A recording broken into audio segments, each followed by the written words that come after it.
Hello dear students, your most welcome in my YouTube channel R N education life. आज के इस video में हम बात करने जा रहे हैं class 12th subject home science का ऑब्जेक्टिव टाइप क्वेश्चन बात करेंगे, जो एग्जाम पॉइंट ऑफ व्यू से काफ़ी इंपॉर्टेंट है। तो आइए करते हुए हम लोग बात करते हैं। तो आपसे एक रिक्वेस्ट है कि यदि आप चैनल पर पहली बार हो तो चैनल को सब्सक्राइब जरूर कर लें, ताकि और भी वीडियो जो चैनल पर अपलोड किया जाए और उसका नोटिफिकेशन आपको टाइम टू टाइम मिलता रहे। तो आइए टाइम को अब ज़्यादा व्यतीत ना करें, करते हुए हम आगे बढ़ते हैं। तो आपके सामने लिखा हुआ है क्वेश्चन नंबर 1 कि संतुलित आहार में कौन से सुरक्षात्मक पोषक तत्व होते हैं। तो आप देखते हैं यहाँ पे कि ऑप्शन आपके सामने है कार्बोहाइड्रेट, प्रोटीन, वसा और विटामिन एवं खनिज। तो आप जानिए कि जो संतुलित आहार होते हैं उसमें पोषक तत्व, सुरक्षात्मक पोषक तत्व विटामिन एवं खनिज होता है। आगे बात करेंगे क्वेश्चन नंबर 2। क्वेश्चन नंबर 2 है कि कौन सा पोषक तत्व शरीर में नई कोशिकाओं के निर्माण में मदद करता है। तो कौन सा पोषक तत्व है जो शरीर में नई कोशिकाओं के निर्माण में मदद करता है, तो वो आपका आंसर हो जाएगा प्रोटीन। नेक्स्ट प्रश्न नंबर हम बात करेंगे 3 कि पूरा बच्चों को पूरक आहार कितने माह के बाद देना चाहिए। यह प्रश्न बहुत ही इजी है, तो इसका जवाब होगा 6 माह। क्या होगा? 6 माह के अंदर देना चाहिए, 6 माह के बाद। ठीक है, 6 माह के बाद बच्चों को पूरक आहार देना चाहिए। नेक्स्ट बात करेंगे प्रश्न नंबर 2 कि इनमें से कौन कैल्शियम का स्रोत है। तो इनमें से कौन कैल्शियम का स्रोत है, तो देखेंगे ऑप्शन है आपके सामने दूध, पनीर, दही और इनमें से सभी है। यानी which of the following is a source of calcium, milk, paneer, curd, all of this. तो इसका जवाब हो जाएगा ऑल ऑफ दिस मीन्स इनमें से सभी। आगे देखिए आपके सामने प्रश्न नंबर 5 है कि संतुलित आहार होता है चटपटा, उबला हुआ, पोषक तत्वों से युक्त, स्वादिष्ट। तो आप देखिए कि जो संतुलित आहार होगा वह पोषक तत्वों से युक्त होगा, इसीलिए इसका जवाब क्या हो जाएगा? ऑप्शन नंबर सी सही होगा। बात करेंगे क्वेश्चन नंबर 6। क्वेश्चन नंबर 6 है आपके सामने कि निम्नलिखित में से कौन सुरक्षात्मक खाद्य पदार्थ है। सुरक्षात्मक खाद्य पदार्थ है चावल, घी, दाल, फल। तो इसमें से हो जाएगा आपको सुरक्षात्मक खाद्य पदार्थ फल हो जाएगा इसका सही आंसर। आगे देखिए, आगे है आपके सामने प्रश्न नंबर 7 कि 6 माह की आयु तक नवजात शिशु के लिए आदर्श भोजन है गाय का दूध, माँ का दूध, बकरी का दूध, डब्बा का दूध। तो आप जानिए कि जब चैप्टर पढ़े होंगे तो उसमें ये आपके लिए दिया गया होगा जानकारी कि 6 माह तक के बच्चों को सिर्फ माँ का ही दूध उपयुक्त माना जाता है। तो इसीलिए बात करेंगे कि 6 माह तक के नवजात शिशु के लिए सबसे उपयुक्त दूध क्या होता है? माँ का दूध। और इसके बाद ही बच्चों को पूरा आहार दिया जा सकता है। आगे प्रश्न नंबर 8, स्वस्थ रहने के लिए इनमें से क्या सहायक है? संतुलित आहार, टीकाकरण, व्यक्तिगत स्वच्छता, इनमें से सभी। बताइए आप लोग, जवाब दीजिएगा। Which of the following is required to remain healthy? Balanced diet, vaccination, personal hygienes, all of this. तो जानिए व्यक्तिगत स्वास्थ्य के लिए ये सब जरूरी है, इसलिए इसका जवाब हो जाएगा इनमें से सभी। ठीक है, अब बात करते हैं 9 नंबर कि कार्बोहाइड्रेट के अधिक सेवन से कौन सा रोग होता है। कार्बोहाइड्रेट के अधिक सेवन से कौन सा रोग होता है? ऑप्शन है कैंसर, बेरी, एनीमिया, मोटापा। यदि आपके शरीर में अगर अधिक मात्रा में कार्बोहाइड्रेट जमा हो जाता है, यानी आप अधिक सेवन करते हैं, तो इससे शरीर में मोटापा बढ़ जाता है। ठीक है, इसका ऑप्शन हो जाएगा डी सही है। आगे बात करेंगे क्वेश्चन नंबर 10 नंबर आपके सामने प्रश्न है कि 1 ग्राम प्रोटीन में कितनी कैलोरी होती है? 1 ग्राम प्रोटीन में कितनी कैलोरी होती है? तो इसका जवाब होगा 9। ठीक है, आगे बात करेंगे अब हम 11 नंबर कि खाद्य संरक्षण के अंतर्गत क्या आता है? अचार एवं मुरब्बा बनाना, जैम जेली बनाना, स्वैक्स एवं शरबत बनाना, इनमें से सभी। तो क्या आ जाएगा? इनमें से सभी आ जाएगा। ठीक है, आगे बढ़िए। आगे बात करेंगे क्वेश्चन नंबर 12 कि आयोडीन मुख्यतः किस खाद्य पदार्थ में मिलाया जाता है। तो आप भी जानते हैं कि आयोडीन किस खाद्य पदार्थ में मिलाया जाता होगा। तो ऑप्शन देखिए, चीनी में नहीं हो सकता है, चावल नहीं, आटा नहीं। तो ऑप्शन नंबर बी का क्या हो जाएगा? सही हो जाएगा, ऑप्शन बी हो जाएगा नमक। यानी iodine is mainly added to which food item. इसका जवाब क्या हो जाएगा? साल्ट यानी नमक। आगे प्रश्न नंबर हम बात करेंगे 13 बात करेंगे। 13 में लिखा है किसी परिवार के लिए आहार आयोजन किस आधार पर बननी चाहिए? दैनिक, साप्ताहिक, मानसिक, वार्षिक। किसी परिवार के लिए आहार आयोजन तो और ये दैनिक आधार पर बनना चाहिए। ठीक है, आगे बात करेंगे क्वेश्चन नंबर 14, निम्न में से कौन सा कारक आहार आयोजन को प्रभावित करता है? यानी क्वेश्चन कह रहा है कि which of the following factor affects meals planning, number of families, age, gender, all of this. यानी परिवार में जो हम लोग आहार आयोजन करते हैं उसमें कौन से कारक जो है प्रभावित कर सकता है? तो परिवार के सदस्य की संख्या, आयु, लिंग, इनमें से सभी, ये सब प्रभावित कर सकता है। ठीक है, आगे बात करेंगे प्रश्न नंबर 15।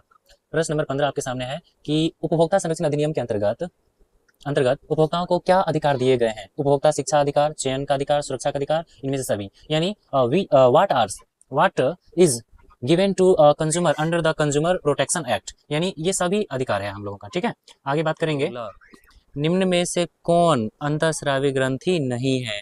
पीयूष ग्रंथि, थायराइड ग्रंथि, लार ग्रंथि, एड्रिनल ग्रंथि। तो इसका जवाब हो जाएगा एड्रिनल ग्रंथि। आगे बात करते हैं 17 नंबर, निम्न में से किस पदार्थ पर एग मार्क नहीं होता है? तो जैम पर एग मार्क नहीं होता है। आगे देखिए, आगे है प्रश्न आपके सामने 18 कि निम्न में से किस उत्पाद पर ISI मार्क होता है? लोहा, रेफ्रिजरेटर, सीमेंट। तो इसका जवाब क्या होगा? इसका जवाब हो जाएगा ये सभी, इनमें से सभी। आगे बात करते हैं 19 नंबर, निम्न में से कौन दूध में मिलाया जाने वाला अपमिश्रण है? तो इसका जवाब देखिए आप लोग, क्या होगा? Shop stone, argemone, Meta yellow, starch. तो इसका जवाब हो जाएगा स्टार्च। आगे बात करते हैं प्रश्न नंबर 20 आपके सामने है। देखिए, खाद्य संचालन के किस पहलू से खाना बनाना प्रभावित नहीं होता है? स्वास्थ्य, स्वच्छता, आदतें। तो ये सभी हो जाएगा। इस पहलू से खाना बनाना क्या होता है? प्रभावित नहीं होता है। आगे बात करेंगे, क्वेश्चन नंबर 21 आपके सामने है कि निम्न में से कौन किण्वन की प्रक्रिया में भाग लेता है? तो इसका जवाब हो जाएगा खमीर। अब देखिए, अब हम बात करेंगे प्रश्न नंबर 22, निम्न में से कौन खाद्य के सड़ने का बाहरी कारक नहीं है? तो इसका जवाब हो जाएगा एंजाइम। आगे देखिए, प्रश्न नंबर है 23 क्या कह रहा है कि निम्नलिखित में से किसे अधिक कैलोरी की आवश्यकता होती है? तो जो भारी काम करने वाले व्यक्ति होते हैं उसे अधिक कैलोरी की आवश्यकता होती है। अब बात करते हैं प्रश्न नंबर 24, शीतलता प्रदान करने वाले रंग का प्रयोग किस कमरे में करनी चाहिए? तो आप लोग भी जानते हैं कि जो शयन कक्ष होता है उसमें शीतलता प्रदान करने वाले रंगों का प्रयोग किया जाना चाहिए। ठीक है, in which room should cool coloured be use? Kitchen, bedroom, bathroom, drawing room. तो इसका जवाब क्या होगा? बेडरूम। नींबू में कौन सा विटामिन प्रचुर मात्रा में पाया जाता है? तो नींबू में जानते हैं विटामिन सी प्रचुर मात्रा में पाया जाता है। और आंवला, अगर पूछे आंवला में कौन सा विटामिन पाया जाता है तो विटामिन सी ही होगा। आगे बात करेंगे, तो देखिए अब हम बात करने जा रहे हैं, अब बात करेंगे प्रश्न संख्या 26, निम्न कौन सा हार्मोन महिलाओं में दूध के स्राव को तेजित करता है? इसका जवाब क्या होगा? प्रोजेस्टेरॉन। ठीक है, ये क्या करता है? महिलाओं में दूध स्राव को उत्तेजित करता है। आगे देखिए, अब बात करते हैं प्रश्न संख्या 27। 27 क्या कहता है कि 27 कह रहा है आपके सामने कि निम्न में से कौन अंतःस्रावी विकार है? मधुमेह, अस्थमा, मलेरिया, पेट में दर्द। इसका जवाब क्या होगा? मधुमेह। प्रश्न संख्या 28 बात करेंगे, निम्न में से कौन सा रोग वायु प्रदूषण के कारण नहीं होता है? तो रतौंधी जो होगा ये वायु प्रदूषण के कारण नहीं होता। ये आगे बढ़िए, आगे बात करते हैं प्रश्न संख्या 29। प्रश्न 29 कह रहा है कि निम्न में से कौन हार्मोन नहीं है? तो जवाब हो जाएगा हीमोग्लोबिन। आगे देखिए, प्रश्न संख्या 30। प्रश्न संख्या 30 आपके सामने कह रहा है कि निम्नलिखित में कौन मृदा प्रदूषण का कारण है? रासायनिक उर्वरक का प्रयोग, वनों की कटाई, औद्योगिक अपशिष्ट, इनमें से सभी। तो मृदा प्रदूषण के कारण क्या हो जाएगा? मृदा प्रदूषण के कारण हो जाएगा इनमें से सभी होगा। औद्योगिक अपशिष्ट, वनों की कटाई और रासायनिक उर्वरक, ये सभी के कारण क्या होते हैं? मृदा प्रदूषण होते हैं। आगे बात करेंगे, प्रश्न संख्या 31 कह रहा है कि प्रभावी खरीदारी के लिए उपभोक्ता को मदद मिलती है निजी अनुभव से, विज्ञापन से, अन्य व्यक्तियों के अनुभव से, इनमें से सभी। तो प्रभावी खरीदारी के लिए उपभोक्ता को मदद मिलता है ये सब से। ठीक है, आगे बढ़ते हैं, प्रश्न संख्या है 32।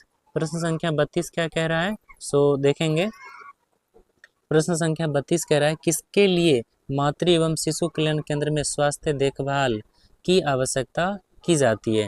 तो माँ एवं शिशु दोनों के लिए क्या होगा? माँ एवं शिशु दोनों के लिए। निम्न में से कौन कुपोषण का कारण नहीं है? पौष्टिक आहार। पौष्टिक आहार ये कुपोषण के कारण नहीं है।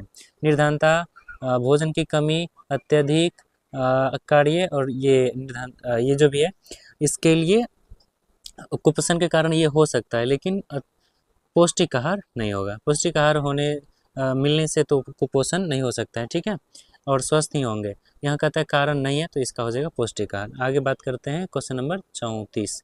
निम्न में से कौन कार्बोहाइड्रेट का स्रोत नहीं है? तो कार्बोहाइड्रेट का स्रोत क्या नहीं होगा? मक्खन। मक्खन ये कार्बोहाइड्रेट का स्रोत नहीं है, ये कैल्शियम का स्रोत है, ठीक है। आगे बढ़ते हैं। प्रश्न संख्या 35 में है,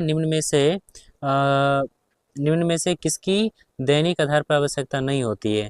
तो मकड़ी जालों की सफाई दैनिक आधार पर आवश्यकता इसकी नहीं होती है। आगे बात करते हैं प्रश्न संख्या 36। 36 आपके सामने है कि निम्न में से कौन खाद्य पदार्थों में मिलावट का पता लगाने की विधि है? भौतिक परीक्षण, रासायनिक परीक्षण, दृश्य परीक्षण, इनमें से सभी हो जाएगा। आगे बात करते हैं 37 नंबर। खाना पकाने की कौन सी विधि सबसे कम स्वास्थ्यप्रद है? तो इसका जवाब हो जाएगा गहरा तलना। अगर कोई भी भोजन को हम क्या करते हैं, गहरा तल लेते हैं, तो उसमें जो पौष्टिक तत्व था वो सब क्या हो जाता है, जल जाता है। तो ये सबसे कम क्या होगा, स्वास्थ्यप्रद होगा।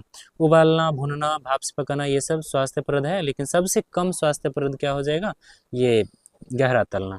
आगे बात करते हैं क्वेश्चन नंबर 38। क्वेश्चन नंबर 38 कह रहा है, निम्न में से कौन शीघ्र नष्ट होने वाला पदार्थ है? दूध। दूध को आप कुछ समय के लिए छोड़ दीजिए, शीघ्र नष्ट होने वाला पदार्थ है। यानी which of the following is a quickly perishable food? तो क्या हो जाएगा, मिल्क। आगे बात करते हैं प्रश्न संख्या 39। प्रश्न संख्या 39 कह रहा है क्या कि गर्भावस्था के दौरान रक्त में किस तत्व की कमी हो जाती है? तो गर्भावस्था के दौरान रक्त में कैल्शियम की कमी हो जाती है। आगे बात करते हैं हम लोग। देखिए, अब बात कर रहे हैं प्रश्न संख्या 40। वायु प्रदूषण को कम किया जा सकता है, तो इसका जवाब होगा अधिक पेड़ लगाकर, सार्वजनिक परिवहन सेवा का प्रयोग करके, प्लास्टिक की थैलियों को वर्जन करके। तो इसका जवाब क्या होगा, इनमें से सभी। Air pollution can be reduce by, तो जवाब इसका क्या होगा, ऑल ऑफ दिस। आगे बात करते हैं प्रश्न संख्या 41। निम्न में से कौन ध्वनि प्रदूषण का सबसे आम कारण है? ध्वनि प्रदूषण का सबसे आम कारण क्या होगा, ध्वनि प्रदूषण बोला तो इसका जवाब होगा लाउड स्पीकर। लाउड स्पीकर, ठीक है। देखिए यहाँ पे ध्वनि प्रदूषण बोला है, कंफ्यूज नहीं कीजिएगा। पटाखे, यातायात, निर्माण गतिविधियां तो है, लेकिन यहाँ पे यातायात, ये पटाखे से वायु प्रदूषण होता है। ध्वनि प्रदूषण के लिए सबसे अधिक आम कारण लाउड स्पीकर हो जाएगा, ठीक है। आगे बात करते हैं प्रश्न संख्या 42। 42 कह रहा है, 42 क्या कह रहा है, 42 कह रहा है कि बच्चों में अस्थायी दांतों की संख्या कितनी होती है? तो बच्चों में अस्थायी दांतों की संख्या 20 होती है, ठीक है। और कुल दांत कितना होते हैं, 32 होते हैं। आगे बात करते हैं, सामान्य प्रसव के बाद स्तनपान शुरू कर देना चाहिए आधा घंटा से 1 घंटा के अंदर में, तो इसका जवाब हो जाएगा ए। आगे बात करते हैं प्रश्न संख्या 44। बच्चों को जन्म देने के लिए सबसे अच्छी जगह कौन सी है? घर, अस्पताल, सामाजिक संस्था, इनमें से सभी। तो देखिए, इनमें सबसे अच्छा जगह माना जाएगा अस्पताल को माना जाएगा, क्योंकि वहाँ पे बच्चों और माँ को देखभाल के लिए वहाँ पे उपयुक्त देखभाल करने के लिए वहाँ पे नर्स होते हैं, डॉक्टर होते हैं, और डॉक्टर के समक्ष रह के बच्चों को जन्म देना काफ़ी ही कहिए तो सुरक्षात्मक होता है, ठीक है। किसी तरह की कोई दिक्कतें होगी तो वहाँ पे इसका इलाज क्विकली किया जा सकता है, ठीक है। आगे कहते हैं 45 नंबर की गर्भ में शिशु का कौन सा अंग कार्यशील होता है? तो हृदय जो होता है बच्चा का माँ के गर्भ में रहते हुए भी क्या रहता है, क्रियाशील रहता है, ठीक है। आगे बात करते हैं, 45 हो गया। 46 नंबर, 46 नंबर का जवाब आप लोग कमेंट में जरूर दीजिए। 46 नंबर सवाल कह रहा है कि 8 से 12 माह का शिशु कितना दूध पी सकता है? 100 से 200 ग्राम, बी कह रहा है 200 से 300 ग्राम, 400 से 500 ग्राम, और डी है इनमें से सभी। तो आप लोग इसका जवाब कमेंट में ज़रूर दीजिएगा, हम कमेंट में आप लोग का जवाब देखेंगे, इंतज़ार करेंगे। सवाल क्या कहा कि हाउ मच मिल्क कैन 8 से 12 मंथ बेबी ड्रिंक, ठीक है। तो जवाब इसका आप लोग कमेंट में दें। आगे बात करते हैं प्रश्न संख्या 47 यानी 47। समय से पहले जन्मे शिशु वे कहलाते हैं जिनका वजन क्या होता है, 2 kg डैश से कम होते हैं, 2 kg से कम होते हैं। एक बच्चा जो स्वस्थ होता है उसका 2.5 kg से 3 kg, 2.5 kg से 3 केजी वजन होता है, ठीक है, इसके बीच में। तो यहाँ पे कहता है एक अस्वस्थ बच्चा का वजन कितना होता है, जो सॉरी जन्म से जो पहले जन्म शिशु जो समय से पहले जन्म लेता है उसका वजन 2 केजी से कम होता है। रेफ्रिजरेटर का प्रयोग होता है, रेफ्रिजरेटर का प्रयोग होता है निर्जलीकरण के लिए, किण्वन के लिए, प्रशीतन के लिए। तो क्या होगा, प्रशीतन के लिए हो जाएगा, यानी रिफ्राइगेरेशन के लिए, ठीक है। आगे बात करते हैं हम लोग, प्रश्न 48 हो गया।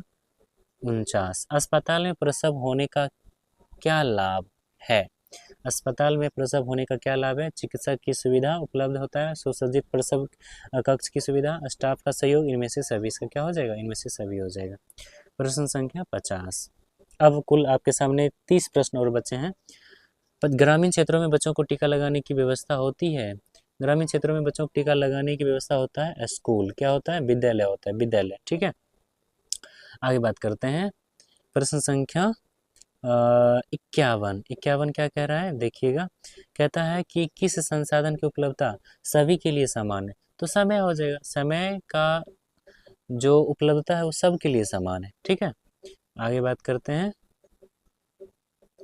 आगे बात करेंगे प्रश्न संख्या 52। 52 क्या कहता है, निम्न में से कौन अमानवीय साधन है? तो निम्न में से कौन अमानवीय साधन है, इसका जवाब क्या हो जाएगा, समय। समय एक अमानवीय साधन, मतलब जो मानव के द्वारा नहीं तैयार किया गया हो वो क्या कहलाएगा, अमानवीय संसाधन। तो समय मानव के द्वारा नहीं तैयार किया गया, ये क्या हो जाएगा, अमानवीय संसाधन हो जाएगा। आगे बात करते हैं प्रश्न संख्या 53। निम्न में से कौन मानव संसाधन नहीं है, समय। समय। 54 नंबर देखिए, घरेलू कचरा किस प्रकार का प्रदूषण फैलाता है? मृदा प्रदूषण, जल प्रदूषण, वायु प्रदूषण। तो घरेलू कचरा आप लोग जवाब दीजिए, क्या हो जाएगा, इसका जवाब इनमें से सभी होना चाहिए। आप लोग कमेंट दीजिएगा इस सवाल का आंसर का, कन्फर्म रहिए कि ये होगा इसका जवाब। आगे, विश्व जल दिवस कब मनाया जाता है? विश्व जल दिवस 22 मार्च को मनाया जाता है, ठीक है। 56 नंबर देखते हैं, निम्न में से कौन नवजात शिशु की पहली तत्कालिक देखरेख है? नाल काटना, नवजात शिशु का वजन लेना, चिकित्सीय जांच, इनमें से सभी। तो इसका जवाब क्या होगा, इसका जवाब होगा इनमें से सभी हो जाएगा। इसका जवाब क्या हो जाएगा, इनमें से सभी हो जाएगा, ठीक है। आगे बात करते हैं प्रश्न संख्या 57। संतुलित आहार के अवयव हैं, कार्बोहाइड्रेट में प्रोटीन, विटामिन एवं खनिज, वसा एवं जल, इनमें से सभी हो जाएगा इसका जवाब। संतुलित आहार में कुल 5 पोषक तत्व होते हैं, उसको हम क्या कहते हैं, संतुलित आहार कहते हैं। Question number 58। 58 क्वेश्चन क्या कह रहा है, ध्यान दीजिएगा कि 58 प्रश्न कह रहा है कि निम्न में से कौन नवजात शिशु के लिए वस्त्रों के खुलने का सर्वोत्तम विकल्प है? आगे से खुलने वाला वस्त्र बच्चों के लिए काफ़ी, नवजात शिशु के लिए क्या होते हैं, सर्वोत्तम विकल्प होते हैं। 59 नंबर क्या कहता है, देखिएगा कि वाहनों के लिए कम प्रदूषण फैलाने वाला ईंधन क्या है, सीएनजी हो जाएगा, संपीड़ित प्राकृतिक गैस। Question number 60। तेज सौर के संपर्क में आने से क्या दुष्परिणाम हो सकता है? तो इसका जवाब क्या हो जाएगा, तनाव, उच्च रक्तचाप, अनिद्रा, इनमें से सभी हो जाएगा, ठीक है। What can be adverse effect of exposures to loud noise? तो ऑल ऑफ दीज हो जाएगा इसका आंसर। आगे बात करते हैं प्रश्न संख्या 61। 61 आपके सामने लिखा है कि निम्न में से कौन खाद्य मिश्रण का दुष्परिणाम नहीं है? उचित पोषण, ऐसा सवाल आप थोड़ा सा अलग था लेकिन उसमें था कुपोषण करने से कौन नहीं हो सकता, किसके कारण, तो था। आगे बढ़ी, क्वेश्चन नंबर 62। धन भौतिक वस्तुओं तथा संपत्ति को माना जाता है, आवश्यक साधन, मानवीय साधन, भौतिक साधन, इनमें से सभी। इसका जवाब हो जाएगा इनमें से सभी। Question number 63। इनमें से कौन व्यक्तिगत स्वच्छता के अंतर्गत आता है? दांतों को ब्रश करना, हाथ धोना, नाखून काटना, इनमें से सभी हो जाएगा। आगे बात करते हैं प्रश्न संख्या 64। स्तनपान आवश्यक होता है शिशु माता दोनों के लिए, केवल शिशु के लिए, केवल माता के लिए, और क्या लिखा है, केवल शिशु के लिए स्तनपान आवश्यक होता है, ठीक है। आगे बात करते हैं,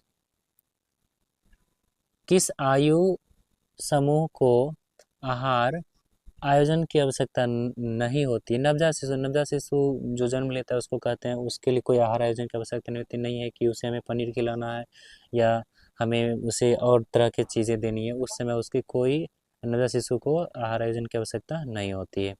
कुशन का उपयोग होता है, इसका जवाब आप लोग कमेंट में दीजिए। कुशन का उपयोग क्या होता है? पलंग पर सोने के लिए, दरी पर सोने के लिए, सोफे पर सुविधा से बैठने के लिए, इनमें से सभी। तो इसका जवाब आप लोग कमेंट में दीजिएगा। वैसे आप देख लिए होंगे कि इसका जवाब क्या होगा, समझ सकते हैं। आगे बढ़ते हैं। निर्जलीकरण की स्थिति में व्यक्ति को क्या देना चाहिए? निर्जलीकरण की स्थिति में व्यक्ति को क्या देना चाहिए? ओआरएस का घोल देना चाहिए। बच्चों को बोतल का दूध कैसे पिलाना चाहिए? बच्चों को बिस्तर पर सुलाकर। ये गलत जवाब है, बच्चों को गोद में लेकर होगा इसका सही जवाब। ठीक है, आगे बात करते हैं। प्रश्न संख्या 69। बच्चों के शारीरिक विकास के लिए उनके आहार का मुख्य तत्व क्या होना चाहिए? तो क्वेश्चन कर रहा है, बच्चों के शारीरिक विकास के लिए उनके आहार का मुख्य पोषक तत्व क्या होना चाहिए? प्रोटीन, वसा, विटामिन, जल। तो प्रोटीन इसका सही जवाब हो जाएगा। क्या हो जाएगा? प्रोटीन इसका सही आंसर हो जाएगा। आगे बात करते हैं। प्रश्न संख्या 70। रसोई घर के कचरे के लिए किस रंग के कूड़ेदान का प्रयोग करना चाहिए? तो इसका जवाब होगा हरा। आगे है 71 नंबर प्रश्न। क्या कह रहा है? कह रहा है कि निम्नलिखित में से किस विधि द्वारा जल संरक्षित किया जा सकता है? तो इसका जवाब क्या होगा? कम उपयोग करके, पुनः उपयोग करके, पुनर्चक्रण, इनमें से सभी हो जाएगा। ठीक है, आगे बात करते हैं। प्रश्न संख्या 72। डीपीटी एवं पोलियो का बूस्टर डोज किस उम्र में दिया जाता है? डीपीटी एवं पोलियो का बूस्टर जो है 0 से 3 माह में दिया जाता है। क्या हो जाएगा? 0 से 3 माह। ऑप्शन नंबर सी सही है। आगे बात करते हैं 73 नंबर। माँ का दूध जो माँ का प्रथम दूध जो गाढ़ा पीला चिज्पा होता है उसे क्या कहते हैं? उसे कोलेस्ट्रम कहते हैं। क्या कहते हैं? कोलोट्रम लिखा है यहाँ पे, ये गलत हो जाएगा, कोलेस्ट्रम हो जाएगा सही जवाब। ठीक है, ध्यान देने वाली बात है, दोनों में थोड़ा सा वर्ड का मीनिंग का इशू है। ठीक है, विषाक्त भोजन करने के बाद क्या लक्षण दिखाई देते हैं? दस्त होना, जी मिचलना, उल्टी होना, इनमें से सभी। आगे देखते हैं। Question number 75। शिशु का वस्त्र होना चाहिए मोटा, कसा, ढीला, सूती वस्त्र। इसका जवाब आप लोग बताइए क्या हो जाएगा? ढीला सूती वस्त्र हो जाएगा। आगे बढ़ते हैं। Question number 76। शिशु को किस प्रकार के जल से स्नान कराना चाहिए? तो गुनगुना पानी से करना चाहिए। ठीक है, क्या हो जाएगा इसका जवाब? गुनगुना पानी से। क्वेश्चन नंबर आगे देखिए, कहता है कि अपमिश्रण के उदाहरण क्या है? अपमिश्रण का उदाहरण क्या हो जाएगा? गलत लेबल लगा के बेचना, गलत लेबल लगा के बेचना, वर्जित रंग मिला कर बेचना, नकली को असली का बता कर बेचना, इनमें से सभी हो जाएगा इसका अपमिश्रण का उदाहरण। ठीक है, आगे बात करते हैं हम लोग। Question number 78। 78 क्या कह रहा है? कहता है सामान्य गर्भावस्था कितने हफ्तों होती है? मोस्ट बेबिया क्वेश्चन है, ये याद रख लीजिएगा, एग्जाम में पूछा जाता है। इसका जवाब क्या हो जाएगा? 40। ठीक है, आगे कहते हैं प्रसूता को भोजन में क्या देना चाहिए? प्रसूता को भोजन में क्या देना चाहिए? खिचड़ी, छेना, दलिया, इनमें से सभी हो जाएगा। आगे बात करते हैं। क्वेश्चन नंबर 80 जो आज के इस क्लास का सबसे लास्ट प्रश्न है। किसके जन्म दिवस के अवसर पर स्वच्छ भारत अभियान शुरू किया गया था? तो इसका जवाब क्या होगा? हो जाएगा महात्मा गांधी, यानी on whose birthday was the Swachh Bharat अभियान लॉन्च्ड। तो क्या हो जाएगा? महात्मा गांधी इसका जवाब सही हो जाएगा। तो इस वीडियो में हम कुल 80 MCQs प्रश्न बात किए हैं और नेक्स्ट वीडियो में शॉर्ट आंसर टाइप क्वेश्चन का आंसर लेकर आएंगे हम लंच्ड। तो क्या हो जाएगा? महात्मा गांधी इसका जवाब सही हो जाएगा। तो इस वीडियो में हम कुल 80 MCQs प्रश्न बात किए हैं और नेक्स्ट वीडियो में शॉर्ट आंसर टाइप क्वेश्चन का आंसर लेकर आएंगे आपके साथ।